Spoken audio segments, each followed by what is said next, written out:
Bonsoir Essia.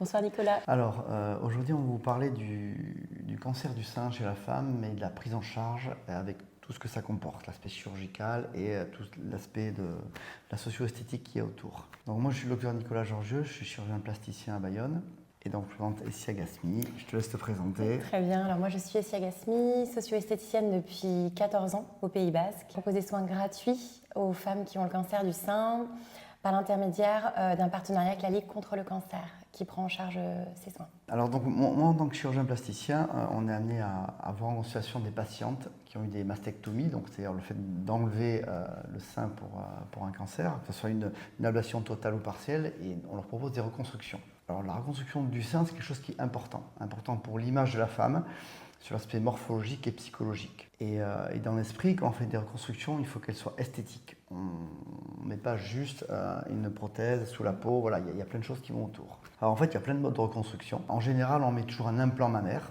on jette le silicone pour reformer le galbe du sein. Des fois, on peut utiliser un muscle qu'on prend dans le dos ou alors qu'on prend au niveau abdominal pour également reformer le galbe. Des fois sans prothèse si la masse musculaire et la peau est suffisante.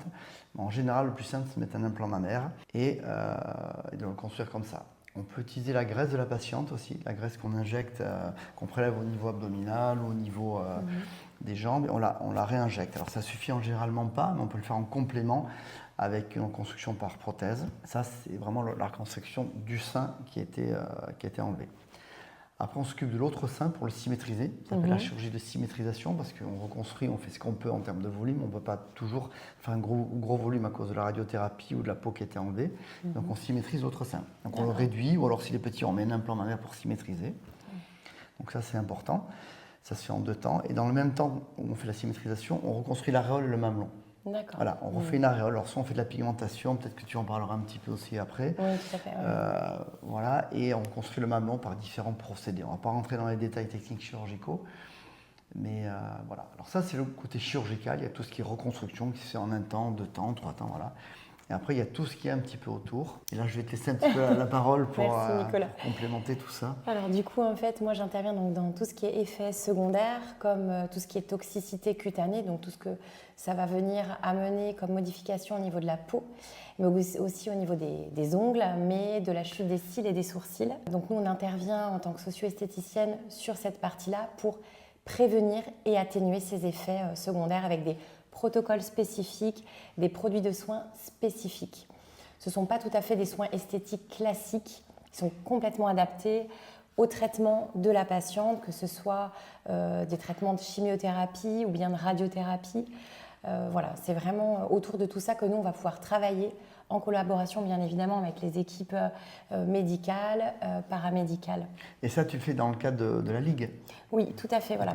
C'est des soins qui sont proposés en fait dans les différentes structures, différentes cliniques. Notamment ici, on a par exemple la clinique Bellara, l'hôpital de Bayonne, la clinique de Saint-Jean-de-Luz, mais également le centre d'oncologie et de radiothérapie au niveau des Hauts de Bayonne, où ces soins sont proposés gratuitement, soit au pied du lit des patients directement, soit en service de chimiothérapie, parfois aussi en soins palliatifs, ou bien au sein de l'espace Ligue, dans une cabine qui est mise à disposition pour les patients et les professionnels. C'est vrai que c'est important de savoir qu'au niveau de la prise en charge du cancer du sein, il y a tout ce qui est traitement du cancer, mais après il y a une prise en charge globale qui est bien faite, notamment en France, il y a quand même beaucoup d'associations, de choses comme ça pour que la femme ne se sente pas seule. Hein.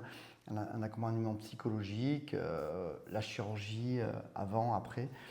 Et c'est essentiel tout ça. Tout à fait. Et en fait, c'est vraiment une complémentarité multidisciplinaire. C'est ça. En fait, on essaye de maintenir au maximum l'estime de soi pour ces femmes, puisqu'une ablation de sein, ça vient vraiment toucher à la féminité. Si un traitement de chimiothérapie vient se rajouter par-dessus, donc la chute des cheveux, et du coup, la femme, à travers la chirurgie ou la socio-esthétique, peut retrouver une féminité à travers ces spécificités-là.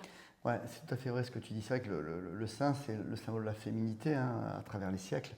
Et le fait d'amputer un sein pour une raison pathologique, c'est un traumatisme physique, psychologique. Et le fait de le reconstruire, c'est très important. Et les patients qui ont eu une marre des traitements de radio, de chimio, il faut quand même les pousser à reconstruire parce que c'est quand même important pour l'estime de soi. Et après, tout ce que tu fais autour aussi, ça compte énormément, quoi. C'est ça, tout à fait. Puis on arrive, alors moi, par exemple, à travers des méthodes de maquillage, par exemple, aider à reconstruire un sourcil, redonner de l'allure au regard. Également, au niveau de tout ce qui est modification de la peau, il peut y avoir des rougeurs, il peut y avoir des boutons, il peut y avoir parfois même des brûlures, des choses comme ça. Et on intervient vraiment là-dessus pour atténuer tout ça et redonner de la féminité et du courage à ces femmes pour qu'elles puissent se regarder à nouveau dans un miroir en s'appréciant, en se trouvant bien, belle, jolie, en ayant de nouveau envie de croquer la vie à pleines dents. Après, au niveau des brûlures, c'est important ce que tu dis, parce que la radiothérapie, ça entraîne des brûlures. Et donc, c'est vrai que c'est une peau ensuite qui n'est pas extensible, une peau qui est cartonnée, qui entraîne des difficultés au niveau de la reconstruction du sein, parce qu'on ne peut pas mettre. Alors, on fait de l'expansion cutanée, sans rentrer dans les détails, on met des prothèses gonflables qu'on expand, et ça crée de la peau, mais malgré tout, c'est une peau qui est limitée, qui n'a plus de caractère élastique. Donc, nous, ce qu'on fait, c'est bien, mais tout ce qu'il y a autour aussi pour améliorer la qualité de la peau par des soins, des crèmes, des massages, c'est très complémentaire et c'est essentiel, quoi.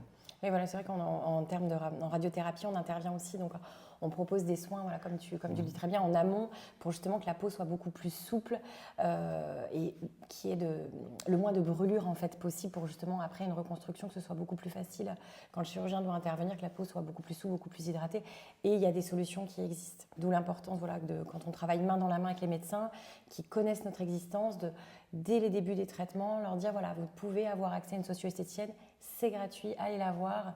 Et du coup, ça aide aussi dans la prise en charge des patientes. Parce que la socio-esthéticienne, c'est quelque chose qui, il y a 15 ans, ça n'existait pas, quoi. Alors, ça existait.